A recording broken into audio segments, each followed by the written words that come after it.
Recording in progress. Good afternoon, everyone. A very warm welcome to today's webinar on unlocking government grants from eligibility to successful approval. I sincerely thank our organizer, CA Dr. Raj Chawla, for this vision and effort in making this session possible. I now request him to kindly deliver the opening remarks. Thank you. Good afternoon, everyone. First of all, I welcome CA Nakul Arora ji, a very prominent chartered accountant, expert in various fields, peer review, grants, and more than that, other professional topics. So today he will discuss what are the professional opportunity and grants available. So I request CA Nakul Arora ji to please start his deliberation. Thank you very much, sir. I extend my warm regards to CA Dr. Raj Chawla ji and for creating this property. What we all get gathered here, and I think the best part about this organization is that this is with our free will that we join each other today. I would like to begin with a small verbatim that most CAs, I would say all CAs know that grants exist. But the harsh truth of the day is very few know how to get those grants approved. So let's just unlock it and let's just discuss what exactly goes right and what goes wrong while applying for these grants. First thing first, this is the reason we are here to discuss. My biggest issue that I take with many of my fellows, especially when people talk to me about grants, people try to convert grants like they convert a bank loan. That is not happening. वो होने वाला है नहीं because bank का जो approach है और जो गवर्नमेंट का अप्रोच है आपके प्रोजेक्ट का आपके प्रपोजल का वो बहुत डिफरेंट है वो बहुत एक डिफरेंट अप्रोच से दोनों लोग उसको देखते हैं बिकॉज बैंक को क्या चाहिए रीपेमेंट चाहिए so it will look forward to only three things. First, do you have the income to pay this back? Second, it might look at the available income that you will have, and it will not be looking at possible further expansions. Whereas when government will give you grant, every grant has an inherent motive. How many, I mean, we don't have a lot of to and fro communication today. The reality of the day is that most grants for all the time are created with one purpose, which is for the purpose of generating further employment in the country. But today there is another motive of giving grants. India has a possibility of becoming a good exporter when it comes to food production. So that's why must be hearing a lot of grants on food. We are also the IT back office of the world. So you might be hearing a lot of grants like UPIT, ITES. These grants are specifically for IT industry establishment, IT park establishment. Why exactly it is important for a CA to understand that what is the purpose of the grant so that our project report or the documents we submit reflect what they want to see. There are two ways of taking an approach. One is saying what everybody wants to hear, and second is making sure that we say what we want to say. Unfortunately, to get grant out of the government, to get the grant money from there, we'll have to say what they want to hear. But I'm not saying manipulate any record, but sometimes the same strategy can go wrong. You'll see that in the case studies we'll discuss very soon, that there is a difference in approach when it comes. So first of all, the harsh truth that we have had experience of here, some grants have the conversion possibility of less than 5%. I have given this 5% number only for giving you a little bit of hope. 1 out of every 20 is a very, very common number in many grants. A good grant which has been government is trying to give it away is 1 out of 5. So there is no place where even 1 out of 4, 25% conversion is there. Most grants are being converted at a very bad number. Now the difference between eligibility and approval. So if you have the eligibility, now let me tell you, my experience says that approximately 60% grants have the eligibility. When I've read the documents, I saw their documents, I went through them again, like somebody applied, they showed me the documents later. I saw 60% of them are usually eligible, because unless they are eligible, they would not go and file the form. But then the problem is they still don't get the approval. The problem is there is strategy. There is no strategy of getting it approval. The documentation strategy is important, and that is why many people ask me that, sir, आपको CEO आपका grant से क्या मतलब है? Because maybe this is somebody else's domain or something. No, sir. The core work of grants is documentation. And how many of you understand documentation may is an accountant's job? So we are accounting for the current situation or a future project. Sir, this is the mecca of accountant. This is the playground for every accountant, which I feel personally. Because this is what we do, this is what we are trained on, to create the strategies or to create a FP&A kind of a structure. FP&A, you understand, there's a department in corporates which is for budgeting and, of course, future expenses. Now, we are doing some sort of a service which is very close to an FP&A system. Now, let us understand the list. Now, we know that there is an eligibility strategy issue. Now, what is that issue? Now, I'll share what we do as a team, what my team has been doing, what I have been doing to get these approvals, and why do we have an approval rate, and how do we get from zero to that point. Just a moment. So that is it. So there are three key bodies which are giving grants at the current moment. One of them is, of course, MSME Ministry. Then we have Startup India grants.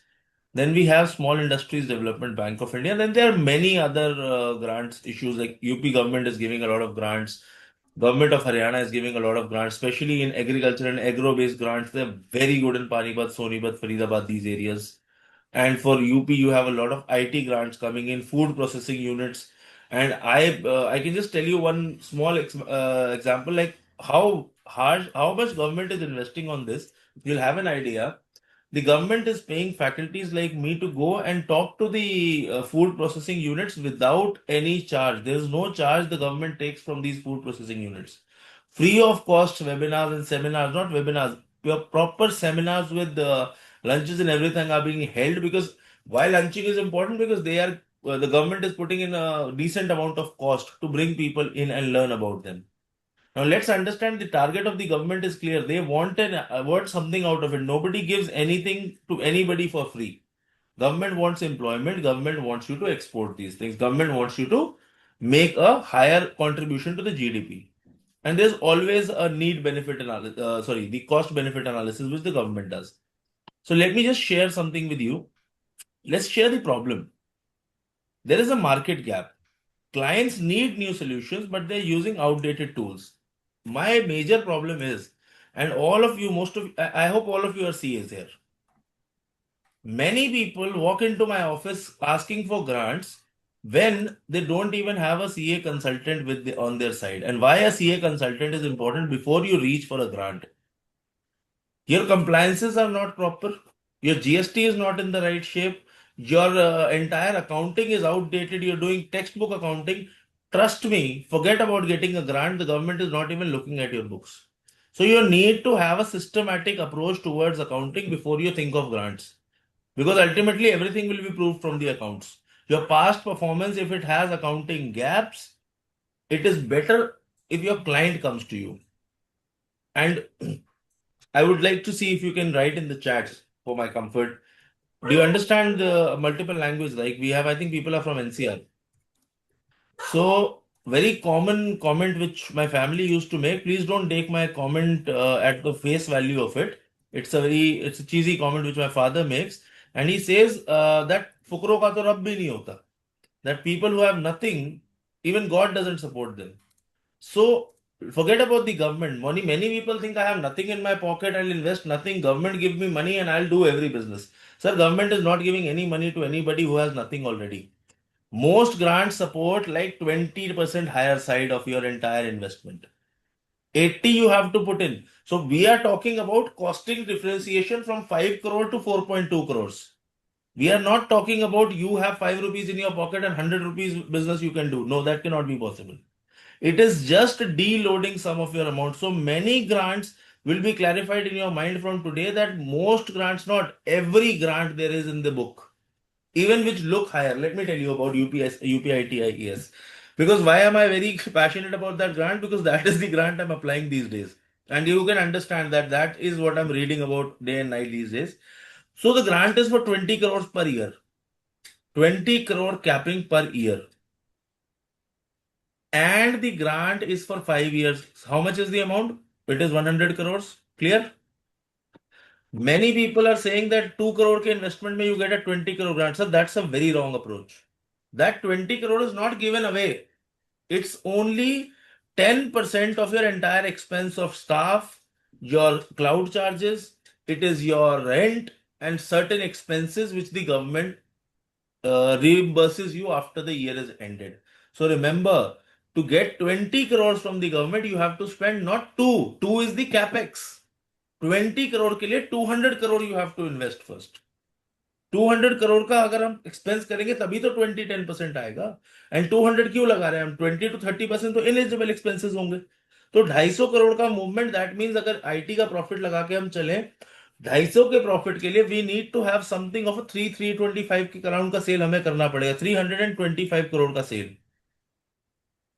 और 325 करोड़ का cell बिना marketing के, बिना एक sales expansion के नहीं होगा. So practically जब आपको ऐसा फील हो कि ग्रांट जो ये एक्सपेक्ट कर रहा है और जितने पैसे इसके पास है, जैसा ये बिजनेस कर रहा है, ये नहीं मैच हो रहा, आप सही सोच रहे हैं. वो 2x जो होता है ना, डेट इज टू इक्विटी होता है सर. डेट आ जाता है 2 गुना आपकी इन्वेस्टमेंट का. ग्रांट नहीं आती, आपकी इन्वेस्टमेंट से 2 गुना ग्रांट आपको आ गई. वो कुछ ग्रांट्स ऐसी सुनने में लगती हैं. वो सोलर की ग्रांट है यूपी में, very common grant for women entrepreneurs. It is more money is paid by the government, less bye you. But sir solar is a part of the project ना. सोलर पे थोड़ी ना पूरा का पूरा आप बिजनेस चला लेंगे. Solar is a part of the project. Moving further, the second big problem that I face on a daily basis is the customers. People have an increase of 10% in the POS efficiency. So there is a market for simple POS tool, point of sale tools. So how many of you heard? I mean, sorry, I'm asking questions, but because we have a habit of taking seminars. So webinar mein question, I'm thankful to Sunil ji and Dilbag ji who have answered my question earlier. So the other proposition that I'm trying to make here is that we all have heard that there was recently income tax or maybe GST department, I think, got the data of a software of restaurants, the billing software of the restaurants, and they issued notice like anything to all the restaurants. What was that? That was actually very painful to hear because it was Meaning violated. of point of sale tools. Yes, ma'am. No. So sorry, guys. I was not my companies. I was somebody who was. Okay. If you have any questions, just drop it in the comments and I will definitely get back to you. The financials. I mean, this is purely taken from a presentation for restaurants, but the tools that are in the restaurants, they have increased the profits by $20 million in the last 2019. This is the entire worldwide perception. This is the entire worldwide perception that has been made. So yes, the profits are increasing. If the new tools are not there, there is a lot of scope of potential income being lost. What can we do? What can we do as CAs? Sir, we are professionals and we have to give them something which is easy to adopt and simple. I am focused on food and restaurants because I have a clear idea that food grants are at the top of the mark. They're easy to get, small fruit, low hanging fruit, and easily you can get them. And yes, food business is the focus of the market right now. Let's move for the framework. How many types of grants are there? First of all, हमें grant डालना है, but grant है किस चीज का हमने कभी सोचा नहीं. We don't think about what kind of a grant it is. Do we understand what is a capital subsidy grant? मैं आपको इसे सिंपल यूपीआईटीआईएस की एग्जांपल से बताता हूँ. 5 करोड़ से ऊपर का इन्वेस्टमेंट अगर यूपी में आप करते हैं आईटी में, so you get a subsidy on the capital investment, the capex, the land cost as well as the stamp duty that you have to pay on the registry of the land. It will be waived off completely, not some percent. Entire stamp duty is not paid by you. So there's a huge capital subsidy. This means the initial capital is being funded. Then I told you about a grant very while the initial discussion that you will do the expense and afterwards this amount will be reimbursed. These are called reimbursement based grants. And these are the ones where, as a professional, sir, let's talk like professionals. We are not going for grants, we are making people go for grants, right? As a professional, these are the best grants in my opinion. I'll tell you why. You charge the fixed cost in beginning, then you have your 1% or 2% success fee. Once you charge that, your duty doesn't end there. Next 5 years, whenever they'll apply for reimbursement, if they hire you, we don't do retainers because retainers is not making sense here. If they give you an option to apply for the reimbursements as well, to claims as well, claims may you make money for the next 5 years with this client. So it's a continuous market you have. So you will okay. The fees is usually based on the grant amount. Grant amount पे our fees is based and letter of comfort पे our success fee is based. उसके बाद when we go for claims we can go on percentage basis or we can also go on technical fees. So I think that's a very continuous income process. And I'm sorry, maybe some of you will feel that CAs are not supposed to. I mean, CAs speaking about income and making money is like a taboo. For me, it's not. That is the core agenda of all of us sitting in any office we do. Moving further, there are some performance linked incentives. For an example, some grants you have to hire X number of employees based on your area, like 60 per acre, 30 per acre, 150 per acre, 250 per acre. So these are performance based. If you have that hiring, if you increase that kind of a workforce, only then you get incentives, not any grant, but incentivized. Things are incentivized for you. Then innovation and technology grants. So if you do an innovation, many places applying for a patent gives you a discounted patent application. They give you easy registry access to the global market. We do not need to forget that grant is not free money. It is not free money. Nothing is free in the world. These are policy instruments, like I told you. If you understand policy intent, only then you can predict the approval or not. In any case, I can predict. Why do I say चलो I don't have any special powers? आपने क्या But 4 बजे तो भेजिए, 4 बजे तो आदमी आया तो क्या भेज if दीजिए। anybody who's hosting this webinar, if you can give me the hosting rights, I can actually make sure that I can mute off if somebody is by mistake kept his mic open. Just saying this to the organizers, if you can give me the hosting rights, I can at least control the mics of the audience. चलो And I भेज दो। don't have any negative intentions to control your mics, but हम्म, ठीक ठीक है, I hope you understand. I can't keep on speaking in between. चलो ठीक। Moving further. So what I use to make, now this is not a government rejection.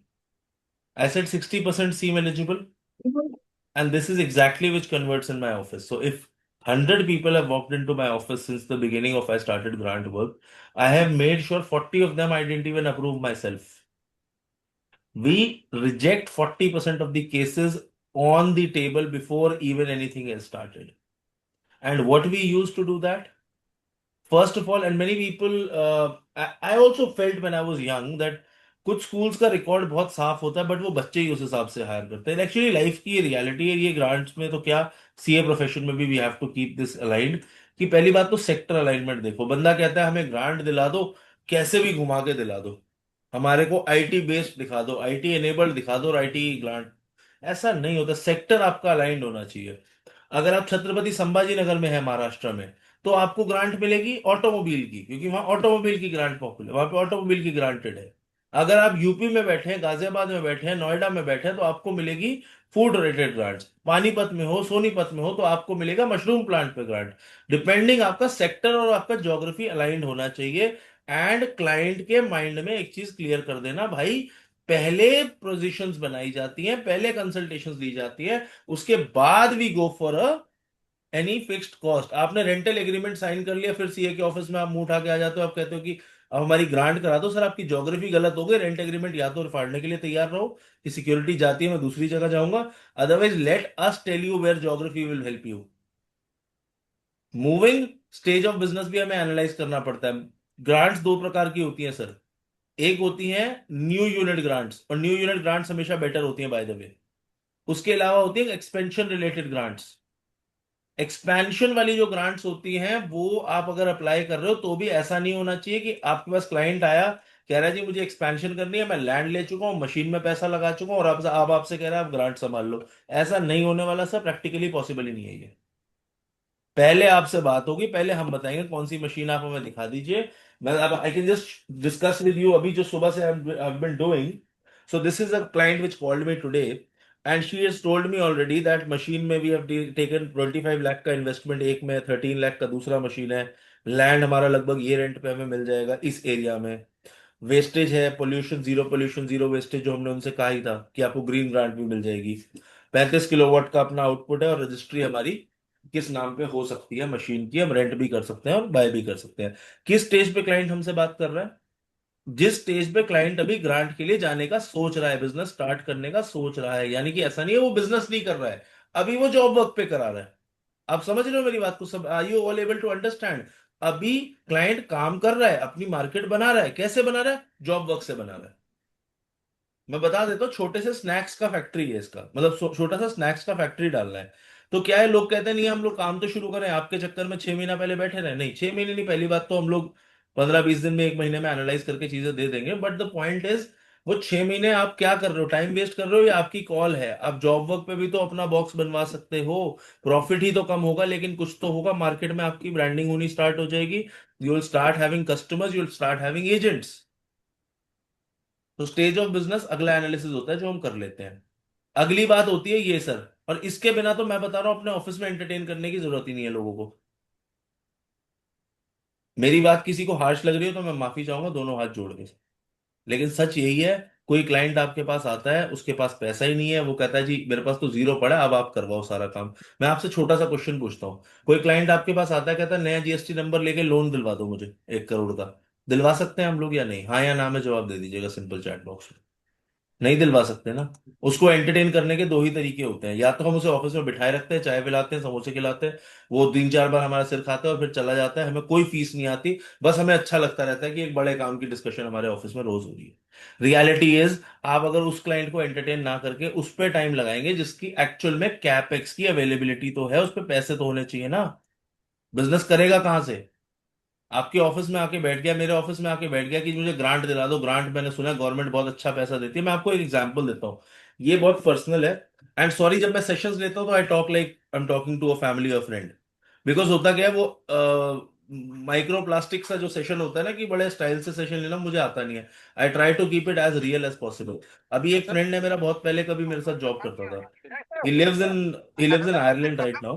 अभी वो क्या कहता है कि यार, ਵੀਡੀਓ ਫਿਰ ਤੇ ਫੋਨ ਲਾ ਕੇ ਫੋਨ ਮੰਗਾ ਲਈ ਤੇ ਇਹਦਾ ਕਰਾ ਕੇ ਉਹ ਫਿਰ ਬੰਦੇ ਭੇਜ ਕੇ ਤੇ ਉਹ ਦੇਵੋ ਚੈੱਕ ਕਰਾ ਕੇ ਤੇ ਹੋਰ ਕੀ ਕਰ ਦੇਣਾ ਬਾਅਦ ਮੰਗਾ ਮੰਗਾ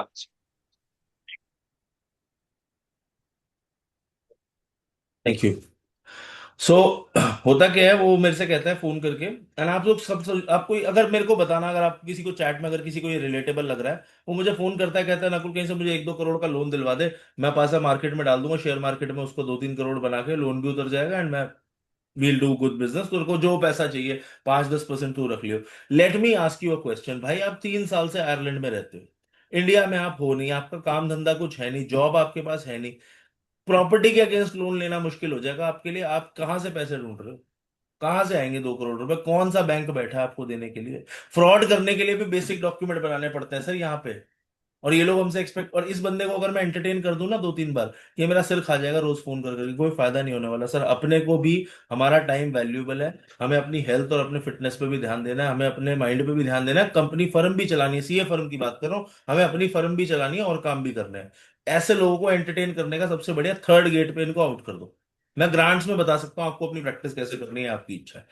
कैपेक्स रेडीनेस अगर क्लाइंट के पास यस है तो बात करेंगे, नो है सर इस क्लाइंट को उठाइए और कर दीजिए ठीक है जी नमस्ते, आप पहले कैपेक्स रेडी होके आइए, फिर हमसे आगे बात कर लीजिएगा। सिंपल एज दैट, कोई कोई कड़वाहट नहीं, कोई दिक्कत नहीं, ऐसे ही होता है काम। If you don't have the capital to do a business, there is nobody who's here to entertain you. हम लोग नहीं कर सकते इससे ज्यादा, बिकॉज ग्रांट्स में प्रॉब्लम क्या है ना, आपके ऑफिस में भीड़ लग जाएगी जब पता लगता है कि ग्रांट आप दिलवा सकते हो। आपको एक ईए या रिसेप्शनिस्ट रखना पड़ेगा ताकि आपके रूम में सब ना घुसे। And let me B very clear with you, वो चेक भी यही करेगा बस सिंपल कि भाई क्लाइंट से पहले बुला लो, उसके बेस डॉक्यूमेंट मंगा लो, सेक्टर अलाइनमेंट ग्रांट है ठीक है, स्टेज ऑफ बिजनेस ठीक है, ठीक है, कैपेक्स है उसके पास, ये फर्स्ट एक पहली मीटिंग में क्लियर हो जाए। उसके बाद आप देखिए डॉक्यूमेंट की मेच्योरिटी किस लेवल पे है। डॉक्यूमेंट मेच्योरिटी समझ गए सब लोग कि भाई उस पे एक्चुअल में डॉक्यूमेंट है कितने। मैंने अभी एक क्लाइंट से बोला कि यार आपको ना अपना उसका FCI, fixed cost invested, proof करना है, तो आप बिल दिखा दीजिए हमें। आप बिल को ऑडिट कराएंगे ना अपना कि बिल दिखाइए आपके पास है नहीं है फिक्स्ड कॉस्ट के। वो मुझसे कहता है सर बिल अभी ना, अभी वो बिल जो है ऐसा हुआ था, हमने लेट से 80 करोड़ रुपीस हमने 80 लाख के जो था ना, हमने लैंड ओनर को दिए थे, और हमने कहा तू अपने नाम पे सारे के सारे कंप्यूटर फर्नीचर खरीद ले और हमें रेंट बैक कर दे उन्हें। समझ गए आप कि 80 लाख का फाइनेंस उसने कहाँ से करा लिया? लैंड ओनर से करा लिया, जिसने उसको ऑब्वियसली जगह दी है। अब वो एक्सपेक्ट कर रहा है कि मैं इसको किसी तरीके से बिल कन्वर्ट करके मैं इसको ये ग्रांट में दिलवा दूं कि 80 लाख की भी तो इन्वेस्टमेंट हुई है। आप मुझे सच्ची सच्ची बताइए, क्या एज अ चार्टर्ड अकाउंटेंट छोड़ो, आप बेसिक अपने आप को IPCC लेवल पे ले जाओ, ये इन्वेस्टमेंट है?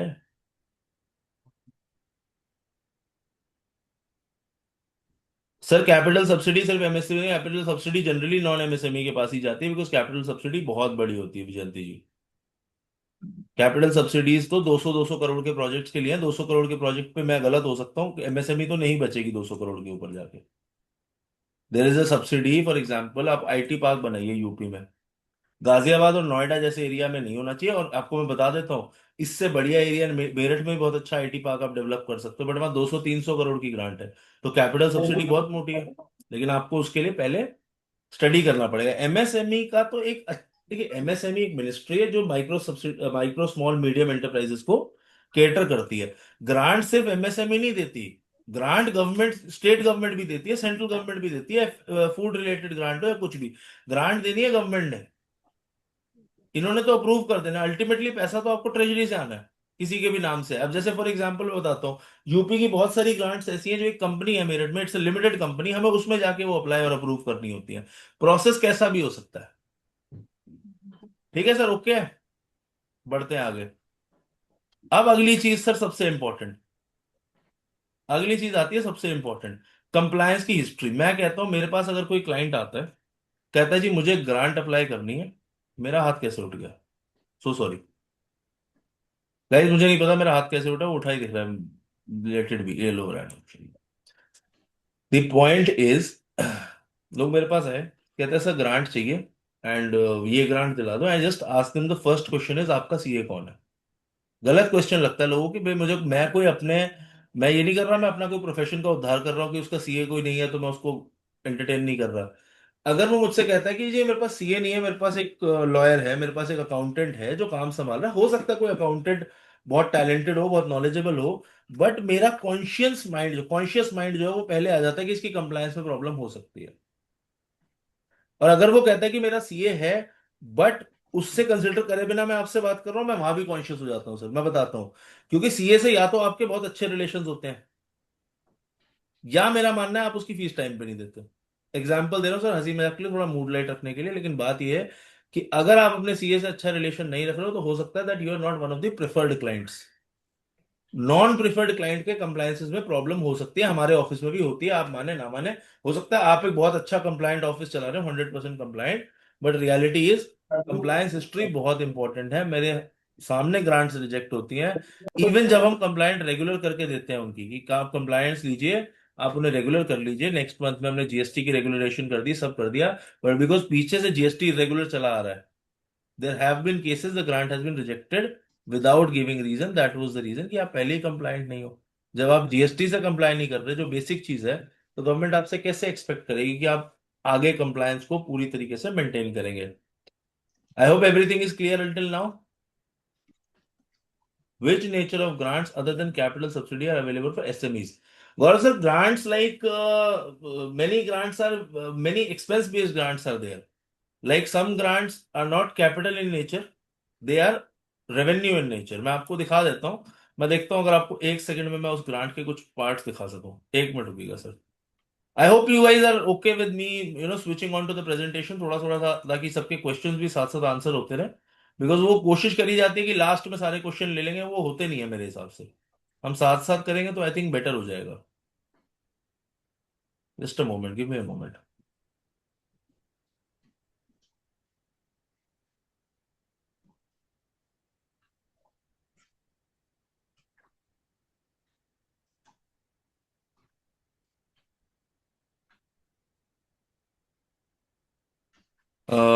प्रेजेंटेशन आप लोगों को दिख रही है, नहीं दिख रही है, या आप मुझे बता दीजिए प्लीज। नहीं दिख रही है, मैं दिखाता हूँ। अब आपको ये ग्रांट दिख रही है, ये क्लाइंट प्रपोजल है। कोई एक आधी कॉन्फिडेंशियल चीज आ जाए तो अपने ही हो यार, आप लोग ध्यान रखना थोड़ा सा। वैसे होगी नहीं। ये प्रपोजिशन आपको दिख रही होगी, ये ऑपरेटिंग वैल्यू एक्सपेंस की केसेस है। इसमें आप देखोगे कि नॉन ये कैपिटल बेस्ड ग्रांट नहीं है, वो कैपिटल आ गया इसमें। ये नॉन कैपिटल बेस्ड ग्रांट है सर। 10% किस चीज का देगा? लीज रेंट में से 50 स्क्वायर फीट से अगर कम का रेंट है तो 10% आपके रेंट का। बैंडविड्थ के जो कॉस्ट है उसका, डाटा सेंटर और क्लाउड की जो कॉस्ट आएगी उसका, और पावर चार्जेस, आपके इन सब बिलों का 10% ही आपको दे देंगे। So this is not capital subsidy.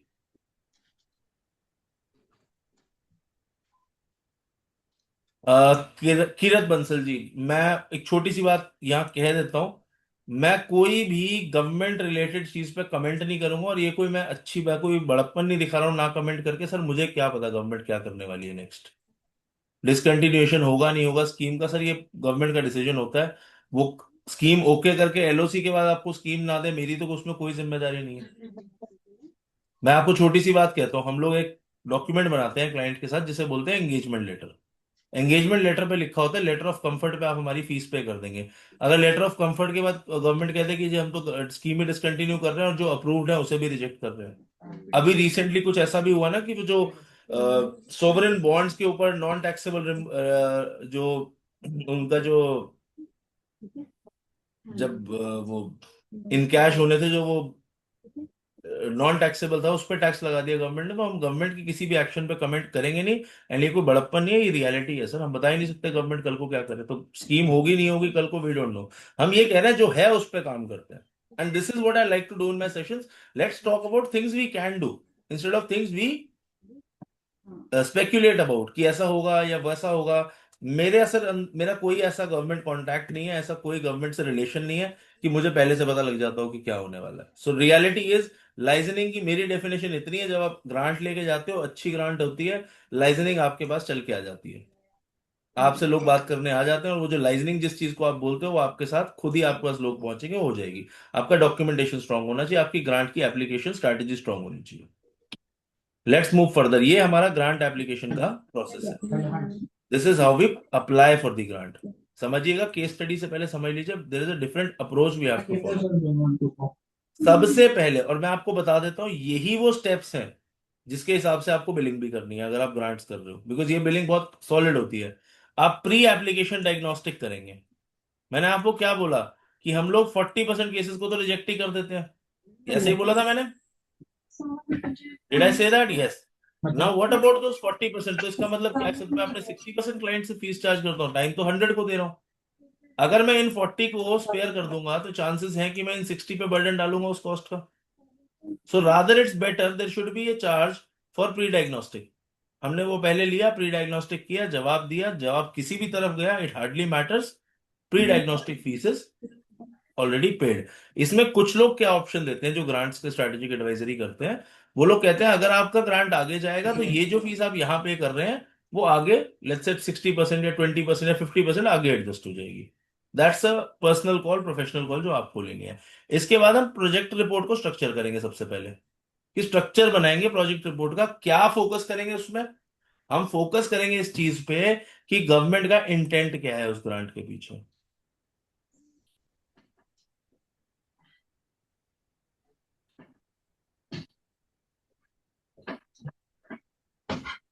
Sir Sunil sir, मैं स्पेसिफिक स्कीम्स की बात कर लूंगा आपसे।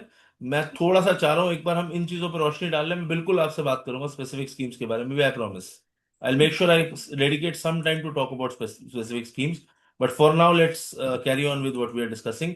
और मैं बता देता हूँ, मैं चाहूँ तो एक एक स्कीम के ऊपर एक एक वेबिनार रखवा दूंगा, बट पॉइंट नहीं है, ग्रांट्स इतनी ज्यादा है, नंबर की बात कर लें अगर हम प्योर नंबर की, ग्रांट्स बहुत सारी हैं। और ग्रांट अप्लाई करने में कोई बहुत मेहनत नहीं लगती, 25-30 पेज का एक ग्रांट का डॉक्यूमेंट होता है, एक कोई भी सी आप लोग अपने आप आराम से पढ़ लोगे उसे। द प्रॉब्लम है स्ट्रेटेजाइज करने में दिक्कत आती है वहां पे। सारी ग्रांट्स में आपको बता दूंगा, आप नॉर्मल एक गूगल सर्च से ग्रांट निकाल सकते हो। ग्रांट में गलती वो होती है जो अनरिटन है, ये अनडॉक्यूमेंटेड बातें हैं। इसके बाद आप करेंगे फाइनेंशियल मॉडलिंग को अलाइन। यहाँ के बाद हम करते हैं डिपार्टमेंट लाइजनिंग, यानी कि हमने मॉडलिंग कर ली तो ऑब्वियसली आप अप्लाई करेंगे तो डिपार्टमेंट से जो भी डिस्कशन करना है हमने उसको अप्लाई करके डिपार्टमेंट से डिस्कस किया।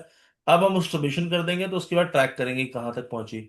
और उसके बाद ग्रांट इशू करवाने के बाद क्लेम्स कराना, रीइंबर्समेंट्स कराना, ये सब हमारी रिस्पॉन्सिबिलिटीज है। तो 7 स्टेज के बाद ये ग्रांट अप्रूवल जो है ना, this is letter of comfort. यहाँ पे आके हमारी ड्यूटी जो है, एक शट पॉइंट आता है कि यहां तक का एक सर्विस हमारा पूरा साइकिल खत्म हो जाता है। इसमें रीइंबर्समेंट वगैरह है तो पोस्ट ग्रांट अप्रूवल में मैं कह जरूर रहा हूं, लेकिन इस तरीके से हम लोग कभी भी चलेंगे नहीं कि हम क्लाइंट से बहुत ज्यादा इस चीज की एक्सपेक्टेशन रखें, that we are always checking on them afterwards as well, कि उनकी रेगुलर अकाउंटिंग भी हमें करनी पड़े। नहीं, we have to be very clear, you have to give us accounts in a certain state, only then this can work. अगर आप इसे बहुत ज्यादा कोशिश करेंगे क्लाइंट को फिर इसमें भी गोदी में बिठा के काम कराने की, ये नहीं चल पाएगा। This is very very difficult और बहुत कॉम्प्लिकेटेड काम होता है, हेडेक वाला काम है। इसके साथ चार काम और नहीं पकड़ने। जीएसटी के लिए जैसे आपने बोला कंप्लायंस करनी है, तो अगर मैं बोल रहा हूँ जीएसटी कंप्लायंस का मैं चार्ज कर सकता हूँ अलग से, तो मैं करूँ ताकि मैं अपनी टीम भी अलाइन करूँ उस काम पे। नहीं तो आप किसी और सीए को अपने साथ एंगेज कीजिए जो ये सब काम करेगा। जैसे मैं अपने साथ सीएस को एंगेज कर लेता हूँ कि जो उसका सीए है हम उसी से बात कर लेते हैं कि यार आप इसमें जो चार्ज आपने करना है, बहुत से फ्री में करते हैं, बहुत से अलग से करते हैं, बट डॉक्यूमेंट हमें दीजिए, हम स्ट्रैटेजी बनाएंगे, ये प्रोजेक्ट का स्ट्रक्चर है, फाइनेंशियल मॉडल है। ये चाहे तो वो अपने सीए से बनवा के लाए, बहुत अच्छा है। अगर आपको प्योरली ग्रांट्स में काम करना है तो मैं तब बात कर रहा हूँ, ये तब नहीं बात कर रहा अगर आप ग्रांट को just as a additional line समझो, sir additional line of business नहीं बनती है। अगर ट्रेडिशनल प्रैक्टिस के साथ इसे घुसाना तो बहुत ही मुश्किल हो जाता है, बिकॉज इसमें एक टाइमिंग है, बहुत टाइम इन्वेस्ट करना पड़ता है। जैसे आपसे किसी क्लाइंट ने पूछा कि जी मुझे एक्स ग्रांट अप्लाई करनी है, आपको ग्रांट पढ़नी पड़ेगी, 4 से 5 घंटे लगते हैं ग्रांट का पूरा डोजियर बनाने में, उसका प्रेजेंटेशन, पिच डेक देना होगा क्लाइंट को, और फिर क्लाइंट आपको ऑनबोर्ड करना है। समझने की बात ये है सर, क्लाइंट का साइज बड़ा होता है जो क्लाइंट ग्रांट लेने के लायक होता है, तो उसको आपको वही प्रेजेंटेशन, उसको ऑनबोर्डिंग, वो सब करना पड़ेगा। ऐसा नहीं है कि कोई बाहर से उठ के आपके ऑफिस आएगा और वो ग्रांट ले जाएगा। कोई एक आधा केस हो सकता है, मैं मना नहीं कर रहा, मोस्टली अच्छे लेवल पे बिजनेसमैन ही होगा जो ग्रांट को ले पाएगा। ऐसा नहीं होगा कि कोई बैठा उठा और एक दिन रात को सोते सोते किसी को लगा नहीं मुझे तो ग्रांट चाहिए और उसे ग्रांट मिल गई, बहुत मुश्किल है।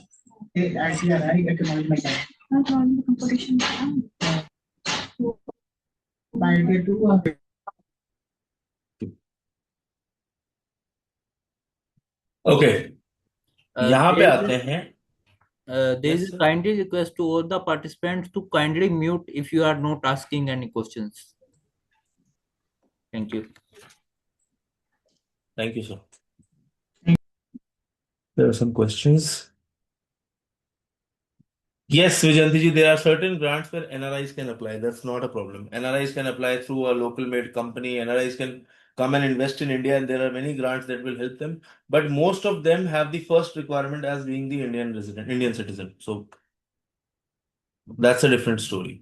ऐसा नहीं है नहीं कर सकते, there are very small number of grants, but yes, many of them have this reasoning that you have to be an Indian resident and citizen. It's a very immaterial cause. Every grant has to be studied for that. मतलब grant को ना हम लोग ऐसे समझते हैं कि एक बोर्ड है, उस पे 50-100 तरह की ग्रांट लिखी है, 1000 तरह। ग्रांट्स का नंबर अनलिमिटेड है, हम नहीं बता सकते कि इस चीज में कौन सी ग्रांट निकल के आ जाएगी। सो दिस इज द केस। अभी बताते हैं सबसे ज्यादा प्रैक्टिकल इंप्लीमेंटेशन एंड कंप्लायंस में क्या चैलेंजेस आते हैं। सबसे पहला कैपेक्स की टाइमलाइन। प्रोडक्ट स्पेसिफिकली होते हैं, डेडिकेटेड टू इंडस्ट्री होने चाहिए कैपेक्स। आप कैपिटल लगा रहे हैं भले ही कितना भी, क्या वो प्रोडक्ट के ऊपर लगा रहे हैं, कोई स्पेसिफिक चीज पे लगा रहे हैं, या आपने बोला आईटी इंडस्ट्री बना रहा हूं लेकिन मैं अपनी कॉफी मशीन को कैपेक्स मानता हूं। आप लगा दीजिए, कंप्यूटर तो आपने लगाए हैं 190, 250 की एम्प्लॉयमेंट आप जनरेट करने की बात करें, 250 एम्प्लॉय बैठेंगे किस, 250 आईटी एम्प्लॉयज की बात हो रही है ना।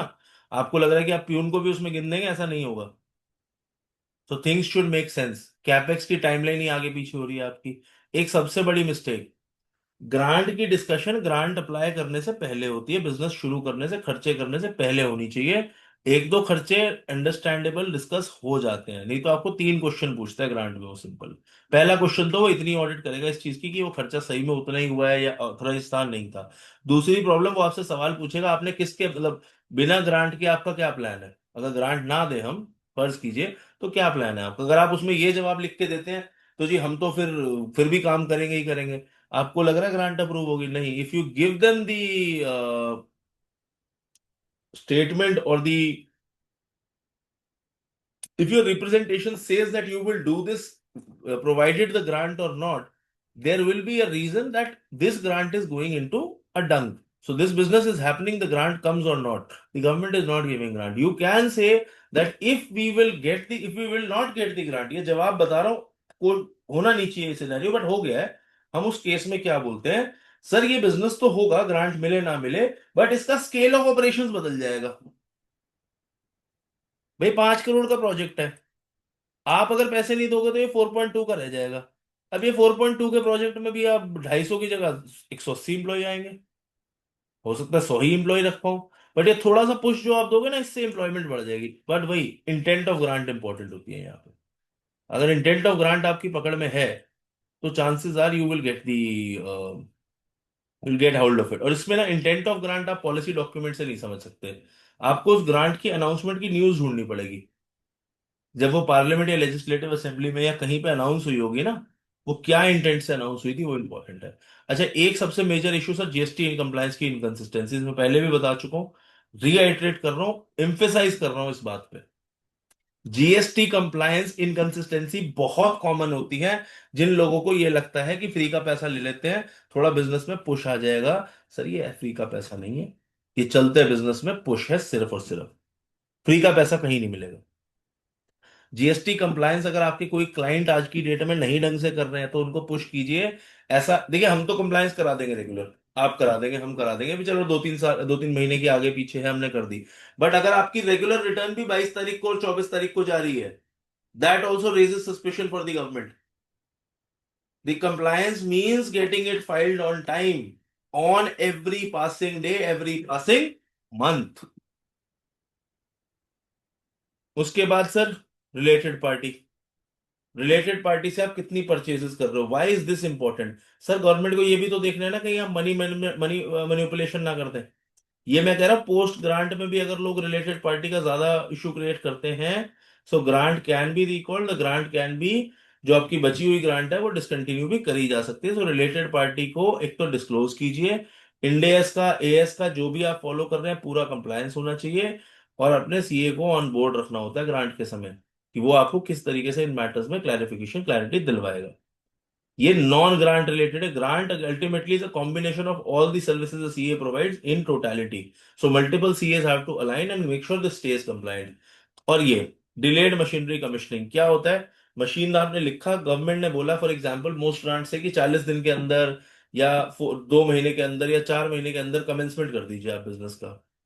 What people do is, machinery नहीं आपकी कमीशन हो पाई। क्यों नहीं हो पाई मैं बताता हूँ। ये मशीनरी कमीशन ना होने का बहुत बड़ा रीजन है। मशीनरीज में लोग क्या करते हैं, लास्ट मिनट तक वेट करते हैं कि ऑर्डर डालने के लिए या मशीनरी के लिए, इंस्टॉलेशन के लिए, सब चीजों के लिए। कमीशन होना है 4 महीने में, 3.5 महीने में आपको रियलाइज हुआ या 3 महीने में रियलाइज हुआ। 3 महीने में पता चला मशीनरी का एक पार्ट तो चाइना से आएगा, एक पार्ट महाराष्ट्र से आएगा, जो इंजीनियर है उसने आना है बरेली से। अब आपका ये टोटल मशीनरी बनना है आपके ऑफिस में, 1 महीने के अंदर नहीं हो पाएगा ये काम। अब क्या हुआ, आपने तो होगा, आप हमने तो 1 महीने पहले स्टार्ट कर दिया था। सर कमीशनिंग का तो आपको बताना पड़ेगा ना, कितने समय में मशीनरी कमीशन हो जाएगी। 4-4 महीने क्यों दिए जाते हैं? गवर्नमेंट को भी पता होता है ना कि 4 महीने तक का टाइम लग जाएगा इनको मशीनरी कमीशन करने में।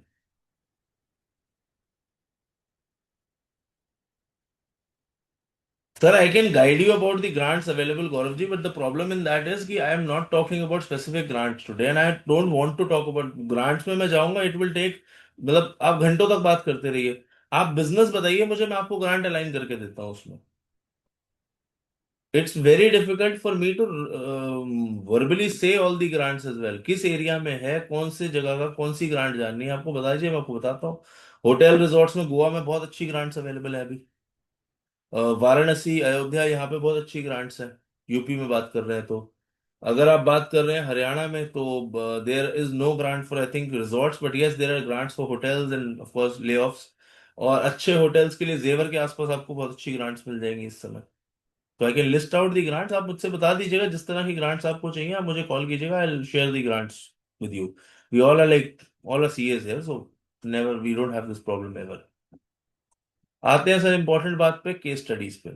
ये मेरा सबसे इंपॉर्टेंट टॉपिक है। प्लीज यहाँ पे आप लोगों का पूरा पूरा अटेंशन मैं मांगूंगा। जिस बालकृष्ण जी, आपको हिमाचल की ग्रांट्स पे मैं बता दूंगा जिस चीज की चाहिए, कौन से बिजनेस की ग्रांट चाहिए। अब मैं आपको एक चीज बताता हूँ, चलो केस स्टडी बाद में करेंगे, लेट्स लेट्स टॉक। 2 मिनट एक बात सुन लीजिए आप मेरी। बहुत लोगों को इस बात से शिकायत होती है, खासकर सीएस की बात कर रहा हूँ यहाँ मैं, और मेरी बात को प्लीज बुरा मत मानिएगा, आप लोग सब मेरे साथ एज अ फैमिली बैठे हैं यहाँ। मेरे पास कॉल आता है, सर इसकी ग्रांट बताइए। ठीक है जी, हमने बता दी ये ग्रांट है, या वो सब कुछ कर चुका है स्टडी। सर इस ग्रांट के आने में खर्चा कितना आएगा, एक क्वेश्चन आता है। मेरा एक जवाब होता है कि सर पहले आप मेरी डिस्कशन पूरी करा दीजिए, मुझे बेसिक्स तो निकाल लेने दीजिए, फिर मैं बताता हूँ क्या खर्चा आता है। ये आंसर मेरा हर क्लाइंट में हर पर्सन के साथ चेंज हो जाएगा, बिकॉज मैंने आपको अभी बताया कि मुझे उसका डिग्नोस्टिक करना है, उसके बाद मुझे ये देखना है कि कितनी कंप्लायंस की जरूरत है, कितनी मॉडलिंग की जरूरत है, किसी का फाइनेंशियल मॉडल रेडी है नहीं है, कितनी सर्विसेज ऐड होंगी, तभी तो बता पाऊंगा कितना खर्चा आया है। और मैं आपको बता दूं, एक ही ग्रांट को अप्लाई करने में 2 लाख से 12 लाख तक की फीस आ सकती है, डिपेंडिंग अपॉन कि पर्सन की अपनी कंडीशन क्या है अभी। तो आप में से कोई भी मुझे फोन करता है, या मैं आपसे कभी बात करता हूं, या आप खुद किसी क्लाइंट को, प्लीज प्री मेच्योर कोटेशन मत दीजिएगा। 2.5-3 लाख का आपने कोटेशन दे दिया, क्लाइंट की ना जीएसटी कंप्लायंस है, ना उसका प्रोजेक्ट रिपोर्ट बनी है, ना उसके पास कोई मशीन के कोटेशन है, आप परेशान हो जाओगे। 6 से 8 महीना काम करोगे, 200-2.5 लाख रुपए में कुछ नहीं बनने वाला आपका। Let me be very Frank. Case study में आपको सिर्फ 2 बताऊंगा आज। I have many of them, but ये 2 ही मैं अभी तोड़ पाया हूँ। आई मेड श्योर कि इसमें ऑफ कोर्स कॉन्फिडेंशियलिटी की वजह से हमें प्रोप्राइटरी डिटेल्स वगैरह को हटाना होता है, तो that is the problem. I will share कि एक ही क्लाइंट की बात होगी, 2 मिस्टेक्स की बात होगी, कि जहां पे सिर्फ स्ट्रक्चरिंग बदली है मैंने। What did my firm do, I just tell you clear, and how much impact does it have on the final approval. Anand ji, we can talk about this later on, but it's a very small turnover, but yes we can discuss. Trading का grant वैसे limited है, लेकिन है, trading में grants है but बहुत limited है, और आपको मजा नहीं आएगा काम करके उसमें। एज अ प्रोफेशनल वहां पे आपकी कॉस्टिंग नहीं निकलने वाली, बिकॉज ट्रेडर जो इतने की ट्रेड कर रहा है, या तो वो होलसेल में है, होलसेल में उसका मार्जिन कैसा है कि वो हमारे को उस तरीके से अफोर्ड कर पाएगा या नहीं, वील हैव टू डिस्कस। ठीक है, चलिए केस स्टडीज करते हैं। I hope I will not get any, I don't need your chats now, I need your focus, 100% focus पूरा स्क्रीन के ऊपर। Case studies are important because हमें यह समझना है कि डिफरेंस आता कहाँ है और कैसे आता है। देखिए, ये क्लाइंट का प्रोफाइल बता देता हूँ पहले मैं आपको। पहला क्लाइंट है, it was an automobile component manufacturing agency company है, फरीदाबाद में है, 28 करोड़ का टर्नओवर है, कैपेक्स 5 करोड़ 20 लाख का कैपेक्स, सीएनजी मशीन्स लगाने के लिए और प्लांट एक्सपैंड करने के लिए। इसका ऑब्जेक्टिव है इफेक्टिव प्रोजेक्ट कॉस्ट को कम करना, ये था। अब इसकी इनिशियल पोजीशन बता देता हूँ। ये नेगोशिएशन कर चुका था मशीनरी परचेज की, बैंक का टर्म लोन अप्रूव हो चुका था, और इसने कोई ग्रांट की प्लानिंग की नहीं थी। इसे आप में से ऐसे ही आपके से किसी ने एक सेशन लिया और मेरे पास कॉल आया कि यार ग्रांट्स आ रही है, तो जरा मेरे इस क्लाइंट के लिए कुछ देखो। हम लोगों ने देखा, सर्च किया, 2-3 दिन में हमने ग्रांट बताई, and then we took these actions. आप समझिएगा सर, एक्शंस क्या है, बहुत इंपॉर्टेंट एक्शन है यहाँ पे। यहां मिस्टेक्स नहीं बोलूंगा, एक्चुअली इस क्लाइंट ने ग्रांट कभी सोची ही नहीं थी। The client never thought about grants. तो ग्रांट नहीं सोची तो उससे कुछ मिस्टेक मेरे पॉइंट ऑफ व्यू से, उसके पॉइंट ऑफ व्यू से नहीं है, वो तो लोन लेके लेना चाह रहा था। पहली बात तो मशीनरी का ऑर्डर प्लेस हो चुका था, इसके बाद वेंडर सिलेक्शन हो चुका था ऐसी स्टेट से जो कि अप्रूव्ड नहीं थी फॉर परचेजिंग। मशीनरी का वेंडर जो था वो ऐसी स्टेट से था, या ऐसी ऐसे एरिया से था जहां से हमारे को अप्रूव नहीं था, वहां से नहीं खरीदनी थी। कैपेक्स का ब्रेकअप जो था वो सब्सिडी के कंपोनेंट्स में अलाइंड नहीं था। जैसे मैंने आपको बताया कि कैपेक्स में कुछ चीजें क्वालिफाई होती हैं, कुछ चीजें नहीं होती। बहुत सी कैपेक्स क्या होती है ना, बहुत सारी कैपेक्स में फर्नीचर एंड फिक्सचर्स इंक्लूड होते हैं, बहुत में नहीं होते। तो आप क्या कर लेते हो कि आप कैपिटल एक्सपेंडिचर फर्नीचर को उस हिसाब से ही करते हो, अगर है अलाइंड तो आप ज्यादा करते हो, नहीं है तो आप कम करते हो। Just give me 1 minute, I just take 1 minute.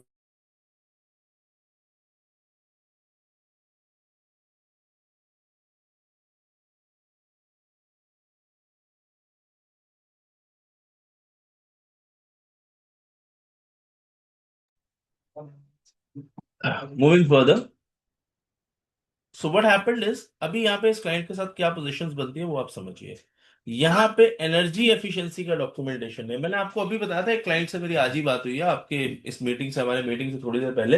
हमने कहा ना 35 किलोवाट है, जीरो वेस्टेज है, जीरो पोल्यूशन है। ये क्यों पूछ रहे हैं हम क्लाइंट से? बहुत सिंसियर रीजन है सर मेरा इस चीज का। यहाँ पे एनर्जी एफिशिएंसी का डॉक्यूमेंटेशन हमें रखना होता है, because the entire world is moving towards green, moving towards net zero, less carbon emissions, तो हमें उस चीज के हिसाब से भी ग्रांट मिलती है।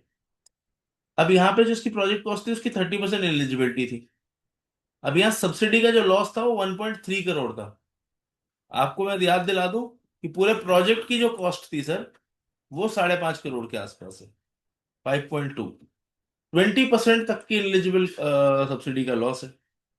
एलिजिबिलिटी ठीक है, स्ट्रक्चरिंग गलत है। एलिजिबिलिटी है बट स्ट्रक्चरिंग नहीं है यहाँ पे, एंड ये बहुत मेजर प्रॉब्लम है। इस प्रॉब्लम को सॉल्व कैसे किया हमने, ये इंपॉर्टेंट है। यहां थोड़ा सा टाइम लगाएंगे, विल अंडरस्टैंड दिस प्रॉब्लम। देखिए, सबसे पहले हमने कैपेक्स को रीस्ट्रक्चर किया। हमने कहा नहीं, आप पैसा इसमें ना लगा के अभी यहां लगाइए। अल्टीमेटली ये चीजें इंपॉर्टेंट नहीं है, आपको जो ग्रांट से फायदा होगा वो बात की चीज है। पहले आप ये देखिए कि ये कैपिटल स्ट्रक्चर आपके लिए फीजिबल ही नहीं है। करेक्ट। अब मशीनरी का प्रोक्योरमेंट हमने करा, ऑर्डर रोकिए आप, फेजेस में करिए। फर्स्ट फेज में कुछ पार्ट, उसके बाद second phase, third phase. Invoice जो था मशीनरी का, उसका ब्रेकअप हमने इस तरह से कराया कि वो अलाइनमेंट बैठ जाए हमारे प्रोजेक्ट ग्रांट के साथ। इसमें कुछ भी इलीगल नहीं है सर, पहले मैं क्लियर कर दूं। इसमें nothing is under table, everything is strategy. एक कंप्लायंस करके प्रोजेक्ट रिपोर्ट बनाई। किस चीज के कंप्लायंस में? मैं आपसे स्टार्टिंग से एक बात कह रहा हूं, बार बार ये बात कह रहा हूं, बार बार इस बात पे आ रहा हूं सर, कि क्या जो मेरा जो बिजनेस है, मेरा जो बिजनेस है उसके अंदर जो मैं ग्रांट मांग रहा हूं, उस ग्रांट के पीछे गवर्नमेंट का इंटेंट क्या है? इंटेंट हमने देखा गवर्नमेंट का, उसके हिसाब से प्रोजेक्ट रिपोर्ट को अलाइन किया है। फॉल्सिफाई नहीं किया है, अलाइन किया है। प्री सबमिशन डॉक्यूमेंटेशन हमने तैयार करे, उनको वैलिडेट करा। ऑब्वियसली वैलिडेशन वर्ड यूज कर रहा हूं, बट आप समझ सकते हैं उसमें से ज्यादातर हमने तैयारी किए थे।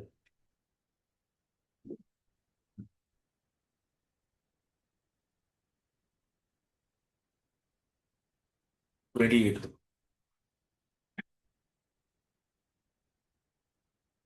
मूविंग फर्दर, अब इसका रिजल्ट क्या हुआ था सर, ये देखिएगा ध्यान से। 4.8 करोड़ का कॉस्ट, आउट ऑफ कितना? 5.2 में से 4.8 हमने एलिजिबल कर लिया। सब्सिडी अप्रूव हुई 1.42 करोड़ की। 27% ऑफ द प्रोजेक्ट कॉस्ट जो थी वो रिड्यूस हो गई सर आपकी। Is there anything bad about it? Same expansion था, वही एक्सपेंशन हुआ जो क्लाइंट चाहता था, हमने कुछ नया नहीं कराया, सिर्फ स्ट्रक्चरिंग चेंज करी। 1.42 करोड़ का बेनिफिट है सर। देखिए, अब यहां पर सोचिएगा आप कि ये ग्रांट का जो अप्रोच है ना वो डिफरेंट है। हमारे पास जो लोग ग्रांट के लिए आ रहे हैं मोस्टली उसमें से एलिजिबल ही नहीं है, ये मैं आपको बता रहा हूँ।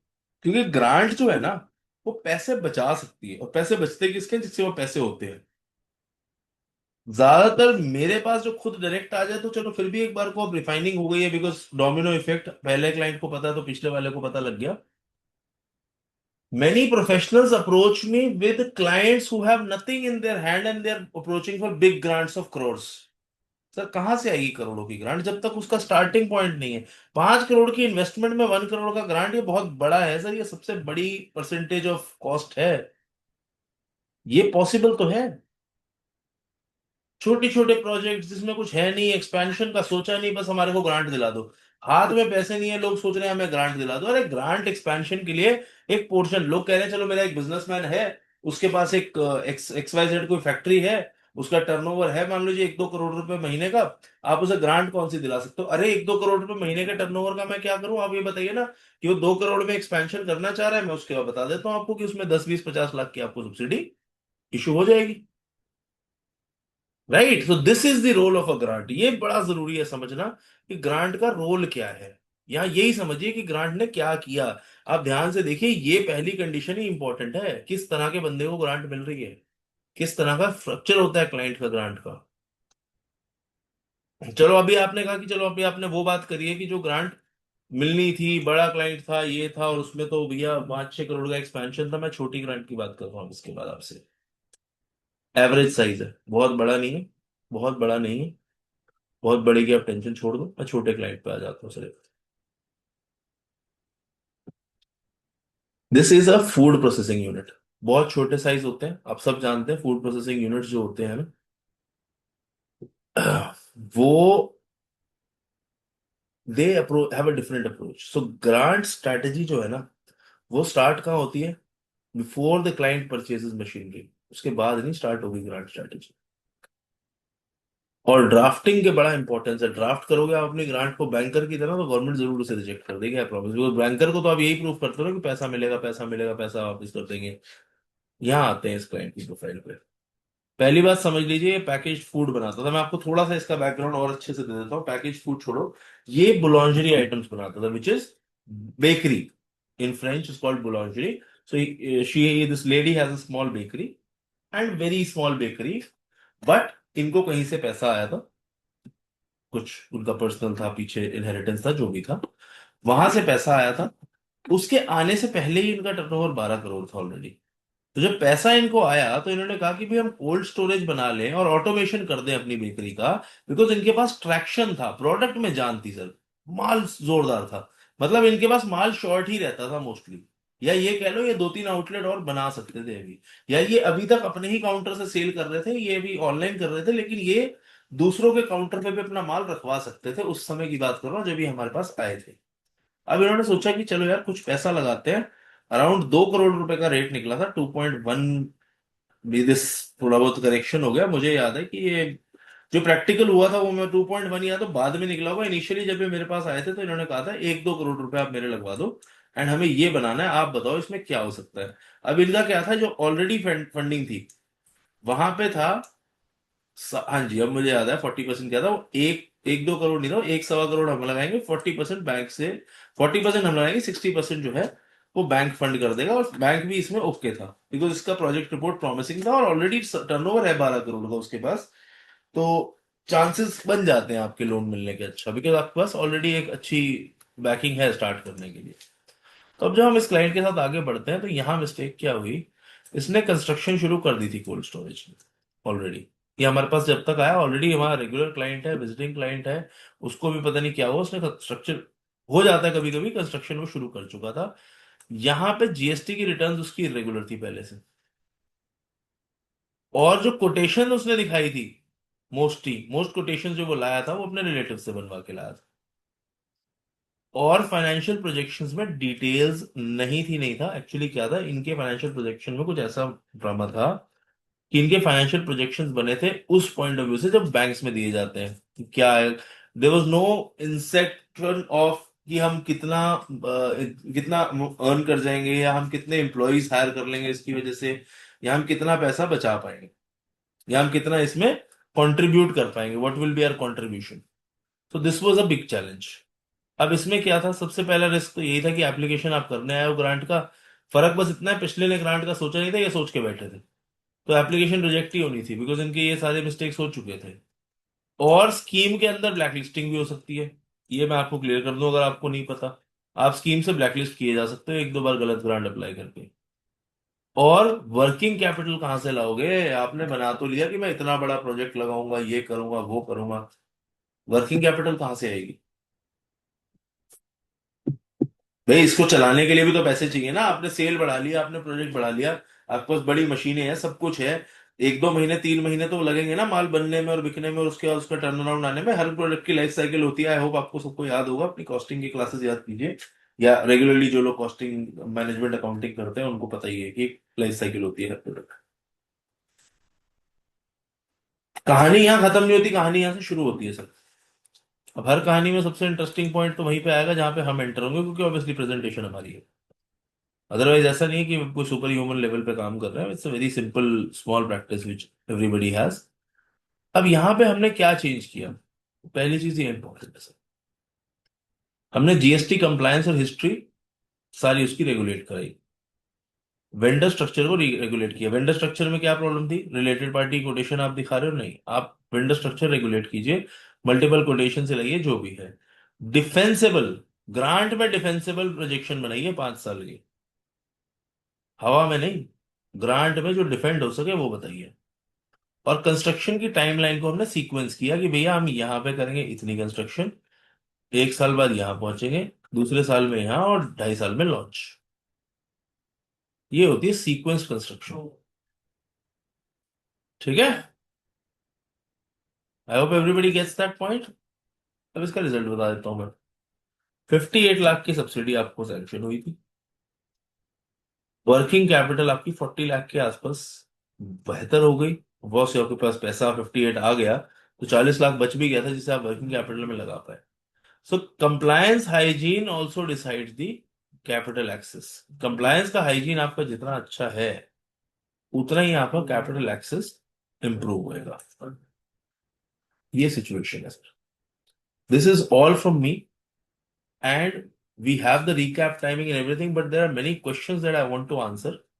पहला क्वेश्चन तो मुझसे किसी ने ये पूछा था कि कौन सी अभी ग्रांट्स कौन कौन सी अवेलेबल है। आई थिंक यही बात हुई थी हमारी, वो जो मैन्युफैक्चरिंग ऑफ ऑटो पार्ट्स के लिए आप ग्रांट पूछ रहे थे। देखिए, मैन्युफैक्चरिंग ऑटो पार्ट्स में क्या है ना सर, एक तो प्रोडक्शन लिंक इंसेंटिव होता है, जहां पे जो टोटल स्कीम मुझे याद नहीं है, लगभग 26,000 करोड़ के आसपास की स्कीम है। इसके अंदर क्या होता है, 8 से 13% का इंसेंटिव होता है यहाँ पे। जैसे फॉर एग्जांपल एमएसएमई के लिए है, आपका अगर क्लाइंट एमएसएमई है तो some state policies are there, some central policies are there. मैं ग्रांट के नाम आपको बताऊं, कोलेटरल फ्री क्रेडिट तो आप सबको पता ही है। स्टेट लेवल सब्सिडीज है 25% की, एसजीएसटी रीइंबर्समेंट है। भाई स्टेट टैक्स जो आप पे करेंगे ना, एसजीएसटी, उसका रीइंबर्समेंट आपको मिल जाता है कुछ केसेस में। स्टेट पॉलिसीज आप देखेंगे, हरियाणा, राजस्थान, गुजरात के आसपास तो हैं, और जगह पे आपको एक बार स्टडी करना पड़ेगा। बट हरियाणा, राजस्थान, गुजरात में I remember there are specific subsidies for this. And of course Udyam benefits हैं कंपोनेंट मैन्युफैक्चरर्स के लिए, कैपिटल सब्सिडी भी है इसमें एक कोई। 15 से 35% का प्रोजेक्ट कॉस्ट जो है ना, वो एमएसएमई स्कीम में होता है। इनफैक्ट ये रिलेटेड टू ऑटोमोबाइल नहीं है, मैन्युफैक्चरिंग प्रोजेक्ट में 15 से 35% का एमएसएमई को सपोर्ट मिल जाता है कैपेक्स का। So we have to see which scheme are we looking for. अगर हाँ एक्सपोर्ट कर रहे हो तो आपको ड्यूटी क्रेडिट्स और रीइंबर्समेंट पे मिल जाता है। सो ये उस तरीके का है। मैं आपका व्हाट्सएप चैट में से ही पढ़ रहा हूँ, जो आपके क्वेश्चंस अभी तक आए हैं वही क्वेश्चंस के मैं आंसर दे पा रहा हूँ। आप किसी ने क्वेश्चन पूछना तो आप चैट पे डाल दीजिए क्वेश्चन। एक गाजियाबाद का कोई टॉयज मैन्युफैक्चरर कोई बता रहा था मुझे 38 लाख का टर्नओवर जिसका। देखिए, पॉसिबल है डायरेक्टली या इनडायरेक्टली। आप मान लीजिए इसमें एक तो स्मॉल बिजनेस का स्टेट लेवल इंसेंटिव आ जाएगा, online marketing and trade expo में आपको सपोर्ट मिल जाएगा, वर्किंग कैपिटल इंटरेस्ट का सबवेंशन हो जाएगा, जो लोन होगा ना उसके इंटरेस्ट पे सबवेंशन है, जो कि ऑलरेडी आपको ज्यादातर पता ही होगा। बाकी अगर आप स्किल डेवलपमेंट पे जाएंगे, इंटेंशनली मैं बता रहा हूँ ना, कुछ इंटेंट बेस्ड ग्रांट्स होती हैं, स्किल डेवलपमेंट का ग्रांट आपको यहाँ पे हेल्प कर सकता है। मार्केट एक्सेस इनिशिएटिव में भी आपको बेनिफिट मिल जाएगा, और क्रेडिट लिंक सपोर्ट आपको ज्यादातर मिलेगा। उद्यम वगैरह में इसमें कुछ नहीं मिलेगा, वो टर्नओवर बहुत छोटा है, shrink turnover and expansion limitations भी हैं। यहाँ पर बाकी ट्रेनिंग सपोर्ट, लोकल ग्रांट्स वगैरह हैं, but there is no capital subsidy, plant machinery कोई सब्सिडी नहीं है, पीएलआई नहीं है, और आर&डी इनोवेशन की टेक की कोई ग्रांट नहीं है। इसमें बता रहा हूँ मैं आपको टॉयज बिजनेस में, क्योंकि ट्रेडर है ना, तो ट्रेडिंग में लिमिटेशंस हो जाती है। जो मैं बता पा रहा हूँ, अगर एक आधी कोई ग्रांट मेरे से मिस हो रही है तो I will definitely want to study and get back to you. Any other questions you might have for the day, I will love to answer them now.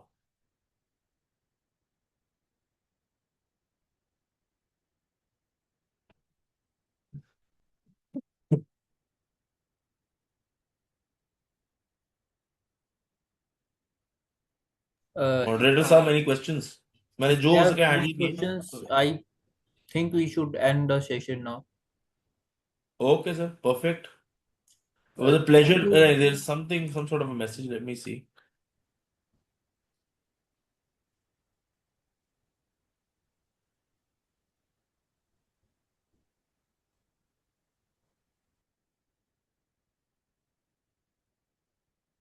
Harsh ji, there are some grants. Step by step process की अगर मैं बात करूं तो आपको मैं बता देता हूँ। सबसे पहला काम यही होता है, पहले तो ग्रांट का डॉक्यूमेंट डाउनलोड करिए सर। उसको पूरी तरीके से रॉ पढ़िए। चैट जीपीटी को मत देना पढ़ने के लिए, वो इतने अजीब अजीब किस्से करके देगी ना आपको कि ग्रांट ऑफिस में आपको लिटरली एम्बेरस होना पड़ेगा। तो पहले तो ग्रांट का 25 30 50 पेज का डॉक्यूमेंट पढ़ लेना है आपने। उस प्रोसेस को पढ़ने के बाद मैं सुनील जी को भी आंसर करूँ, हर्ष जी आपके पास अभी आता हूँ।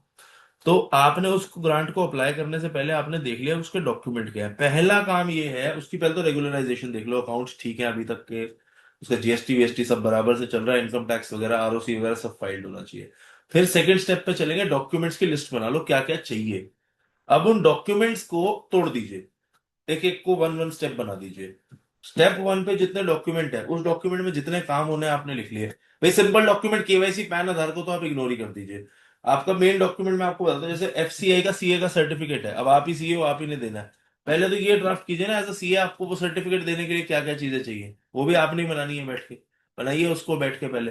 फिर अगला स्टेप आ जाता है, जैसे मशीनरी की डिटेल्स, वेंडर कोटेशंस, ये सारे डॉक्यूमेंट अरेंज कर लीजिए। फिर उसको जो एप्लीकेशन ऑनलाइन है या ऑफलाइन है ये आपने देख लेना है, अप्लाई कीजिए। थर्ड स्टेप होता है, आपको खुद कॉल आ जाएगा, नहीं तो आप खुद जाके मिल लीजिए जो भी आपके ग्रांट में जो भी ऑफिसर उसको मॉनिटर कर रहा है, and then liaisoning begins from there. इसके बाद 1 1.5 महीने के अंदर अंदर लेटर ऑफ कंफर्ट पे फोकस कीजिएगा। कुछ ग्रांट्स हैं जो लंबा टाइम लेती हैं, बट कोशिश कीजिए अगर आप ग्रांट्स की प्रैक्टिस करना चाह रहे हो, प्लीज इसको हिट कीजिए जल्दी से जल्दी। बहुत लंबा टाइम ग्रांट्स में ना, एप्लीकेशंस में, या टाइम अगर क्लाइंट को लंबा टाइमलाइन देंगे तो नहीं, प्रैक्टिस हिट होती नहीं है, और हमारे को भी कुछ बचना है नहीं फिर इसमें। छोटी सी बात है, मैं कह रहा हूँ लोगों को सुनने में बड़ा अच्छा लगता है कि इसमें 10 12 लाख रुपए की तो फिक्स फीस होती है प्लस 1% की सक्सेस फी होती है। ऐसा नहीं है सर।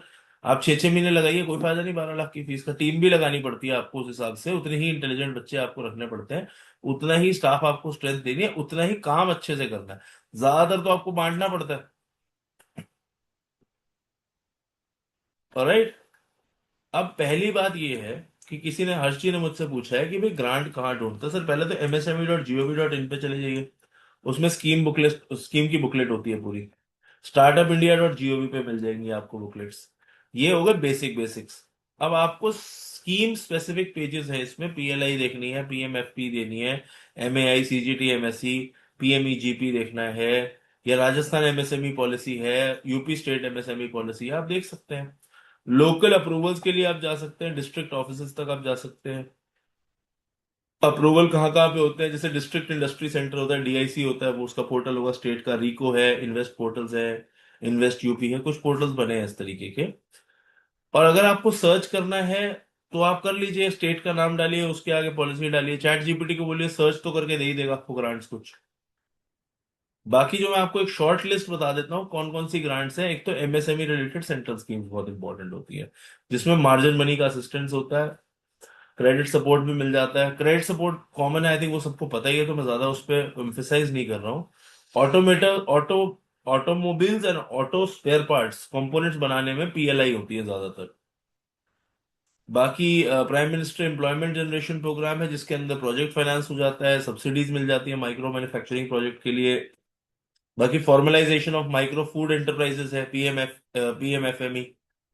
उसके अलावा ऑफ कोर्स एक्सपोर्ट प्रमोशंस है सारे के सारे, जैसे ट्रेड फेयर्स में या मार्केट रीइंबर्समेंट मिल गया आपको, ये एमएसएमई मिनिस्ट्री की साइट पे आपको मिलेगा, स्टार्टअप की साइट पे आपको मिल जाएगा। स्टेट रिलेटेड लोकल स्कीम्स देखनी है तो दिल्ली के लिए आपका है gov.nclt, government of NCT of Delhi, national capital territory of Delhi. Delhi industries department का पोर्टल है, या फिर डेजिग्नेटेड नोडल एजेंसी का पोर्टल होता है।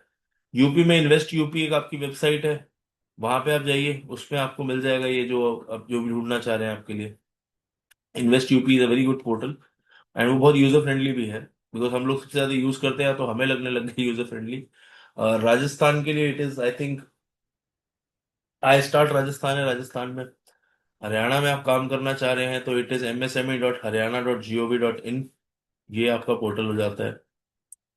ये कुछ और HSIIDC के थ्रू होता है, जिसके थ्रू आपके वो प्लॉट्स वगैरह रजिस्टर होते हैं बहादुरगढ़ वगैरह में। Excuse me, just had a cough, sorry. We have a question from Arvinder Singh ji. In case of food subsidy in UP, if projects start now and expected to be complete in 28, what we do have as a scheme up to the year 27 is IOC apply. LOC sir कर सकते हैं आप sir LOC तो कर मना करते हैं कि एलओसी नहीं होगी, जब आपका प्रोजेक्ट कंप्लीट होगा तब आना आप। एमएसएमई में भी ऐसा ही है। Project complete. सर देखो, दो तरह की ग्रांट्स है, या तो कोई प्रोजेक्ट कंप्लीशन के बाद ही चलनी है, एक तब अप्रूवल ऑफ प्रोजेक्ट तो कराना पड़ेगा ना हमें पहले। कौन से अप्रूवल नहीं ग्रांट है करते सर? सर ये, जैसे यूपी में भी एमएसएमई में है, वो हाँ कहते हैं जी। कि जब आपकी प्रोजेक्ट कंप्लीट होगा तब आना। प्रोजेक्ट मतलब किस तरह, कंस्ट्रक्शन किसी भी प्रोजेक्ट या फिर कंस्ट्रक्शन आपको? नहीं, जैसे कोई भी मैन्युफैक्चरिंग प्रोजेक्ट है जैसे, हाँ जी। अभी उसको दो, स्टार्ट ही नहीं हो पा रहा है वो 2-3 जैसे साल से। स्टार्टअप हुआ है वो कंप्लीट होगा समझो 2-2.5 साल बाद, 3 साल बाद, 2-2.5 साल लग ही जाते हैं। और उसमें मतलब उसको। एलओसी का 50 करोड़ से ऊपर इन्वेस्ट यूपी वाली में तो है एलओसी का प्रोसेस, हाँ हाँ मगर हाँ। एमएसएमई में नहीं देते। सर वो एक्चुअली ग्रांट साइज छोटा होता है तो कई बार महीने भी कम होते हैं। बड़े ग्रांट्स में तो आपको 1-1 साल मिलता है कमेंसमेंट के लिए, छोटी ग्रांट हम्म में कमेंसमेंट के लिए 3-4 महीने होते हैं। अब मान हम्म लीजिए ग्रांट का एलओसी आ गया, एलओसी आपका वैलिडी 3 महीने का होगा उसका, या तो वैलिडिटी 4 महीने की होगी कमेंसमेंट तक की ना। जैसे IITS तो सर आपका 5-5, 6-6 करोड़, 20-20 करोड़ की ग्रांट है, उसमें 4 महीने दिए हैं इन लोगों ने। ये हम्म। देखना पड़ता है हमें कमेंसमेंट का टाइम कितना है। कमेंसमेंट का टाइम नहीं होगा सर उसमें इतना, तो जिस ग्रांट की हम बात कर रहे हैं एलओसी नहीं होगा उसमें, इतना टाइम ही नहीं होगा एलओसी से हाँ, आगे। इनमें एलओसी नहीं है सर। एलओसी होगा लेकिन 1 महीने 2 महीने का होगा फिर, हाँ, ऐसा जैसे होगा। जो इन्वेस्ट यूपी वाले प्रोजेक्ट हैं 50 करोड़ से ऊपर, उनमें तो एलओसी है। लंबा एलओसी होगा, 1 साल 2 साल हाँ, का। वो 3-3 4-4 साल तक के भी हैं उसमें, तो 4-5 साल हाँ तो तक भी हैं। ज्यादातर ग्रांट्स तो सर 3-4 महीने 6 महीने में कमेंस होती है। बड़ी ग्रांट्स में होता है किसी किसी में 3-4 साल का एलओसी भी होता है। अब अगर 40-50 करोड़ एमएसएमई में भी 30-40-50 करोड़ तक के प्रोजेक्ट आ रहे हैं, उसमें भी 2 साल तो लग ही जाते हैं कंप्लीट होने में, 1.5-2 साल लग तो। जाते हैं सर, बट वही है ना, इनका माइंडसेट जो है अब उससे कुछ कह नहीं सकते। जो एलओसी में टाइम, मैं तो कह रहा हूँ पहले तो पॉलिसी पढ़नी पड़ती है। हम्म पर ये अगली बार अप्लाई करने से पहले सर आप देख लीजिएगा, एलओसी की स्टार्टिंग और कमेंसमेंट में जो गैप है ना वो एनालाइज करना पड़ेगा। उससे 1 महीना पहले हद से हद ग्रांट अप्लाई करनी है। उससे ज्यादा टाइम लेंगे तो एलओसी मिलेगा ही नहीं। लॉजिकल है ना कि प्रोजेक्ट 28 में लगना है हमारा, 4 महीने की एलओसी वो आपको आज दे दे, उसकी तो वैलिडिटी खत्म हो जाएगी। नहीं, वो तो है। कई बार यही एक्चुअली चल रहा है। पहले यूपी में पॉलिसी में ये हुआ कि जैसे 2027 की नई स्कीम आई, जी जी जी। ये 2022 में जो आई है, 17 वाली खत्म हो गई, जिन्होंने 21 में शुरू किया था और 22 से कंप्लीट हो गया। अब वो 23 में अप्लाई करने गए तो कहे जी 22 वाली स्कीम तो खत्म हो गई, अब नहीं आ हाँ गई। जी। ना तो वो पीछे में रहा ना अगले में रहा। एलओसी उन्होंने ये दी नहीं, प्रॉब्लम्स हैं, ये उन्होंने प्रॉब्लम्स है सर एलओसी सर। दी नहीं, 22 17 वाली में एलओसी दी नहीं। और अब कह रहे वो आपका इफेक्ट, अब तो नई पॉलिसी आ गई। नए अब में वो आपके स्ट्रक्चर चेंज हो गए सारे। नई में स्ट्रक्चर चेंज हो गई, 22 में आप, क्योंकि आपका प्रोजेक्ट 23 में चला है, 17 में उन्होंने एलओसी दी नहीं, अब 22 में अब वो इन्वेस्टमेंट ही नहीं है। तो यहाँ ये प्रॉब्लम है इसमें। ये है सर मेजर, लेकिन वही वाली बात है, मैं गवर्नमेंट वाली चीजों पर कमेंट क्यों नहीं करता सर। जो मतलब वो कुछ भी अपना चेंज कभी भी कर सकते हैं। वो लाठी वाली बात है, हाथ में लाठी कहीं भी घुमा देते हैं उसे। हम्म। रिप्रेजेंटेशन जाते हैं, मैं मगर बता वो देता हूँ, मैं 1 मिनट गूगल करके बताता हूँ अभी आपको। कभी भी ऐसे इश्यूज जो आपको लग रहे हैं ना भी लार्ज इम्पैक्ट इश्यूज हैं, हम्म, मैं करता हूँ सर आपको। देखो कभी कभी इसका अगेन, इसका भी इम्पैक्ट आप मान के चलिए कि विल बी बिलो 1% और 2%। 1-2% ही चांस है कि इससे भी कुछ हो जाएगा। बट हम्म, हम जैसे हमारे को, हमारा कमेटी है एमएसएमई एंड स्टार्टअप कमेटी है आईसीआई में, हम्म, इसमें द चेयरमैन है या वाइस चेयरमैन जो भी हैं आपके, अभी अभी चेंज हुए हैं शायद। तो आप उसमें ढूंढ के उनको एक मेल डाल दीजिए, और वो फोन पे भी अवेलेबल रहते ही हैं। उनसे बात कीजिए कि रिप्रेजेंटेशन दिया जा सके। अगर हम लोग भी करेंगे, अगर आपने गवर्नमेंट तो नहीं मानती ना सर, ये वाले जो सब। रिप्रेजेंटेशन पे सर देखो, अभी आरओसी में जब से वो नया वाला स्कीम आया कल परसों में, हम्म। रिप्रेजेंटेशन 3 साल लगे सर। वो 2020 में इन्होंने एक स्कीम निकाली थी लास्ट, वो फ्रेश स्टार्ट स्कीम, हाँ, वो पहले बेकार हो गई थी क्योंकि कोविड आ गया था। हम्म, अब 2020 से लेकर आज तक लगे हुए हैं तीनों इंस्टीट्यूट। कितने हम्म, साल हो गए सर? 2020 से 6 साल हो गए। 6 साल में जाके इन्होंने उसकी कॉग्निजेंस ली है। गवर्नमेंट के साथ चैलेंजेस तो हैं सर। और हम्म, दूसरी दिक्कत क्या है कि बातें ना हमारे को रिप्रेजेंटेशन से अपोज करनी पड़ रही है।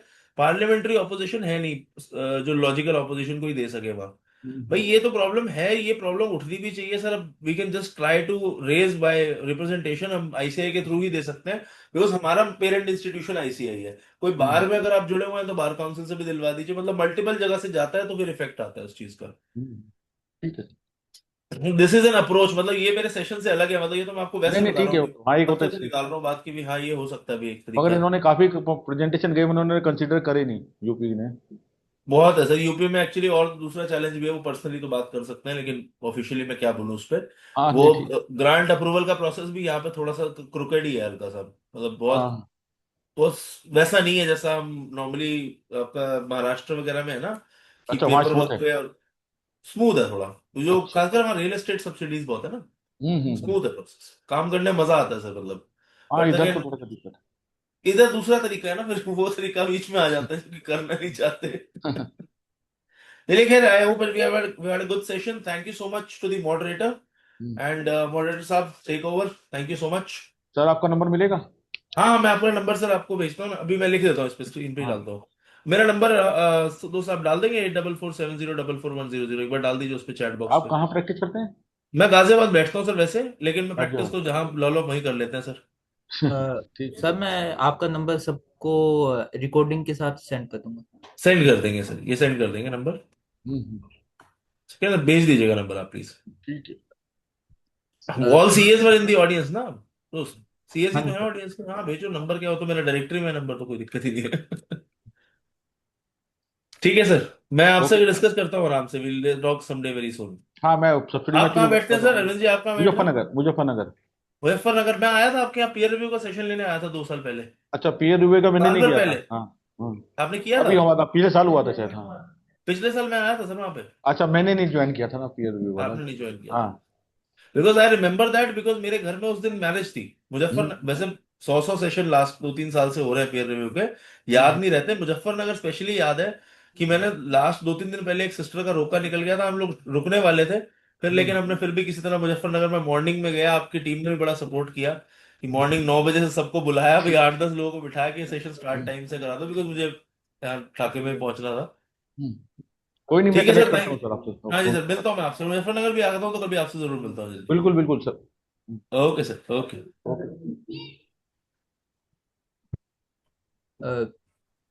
In the end, I would like to thank CA Nakul Arora for such an insightful session, and the recording of this webinar will be shared with all the participants shortly. Thank you.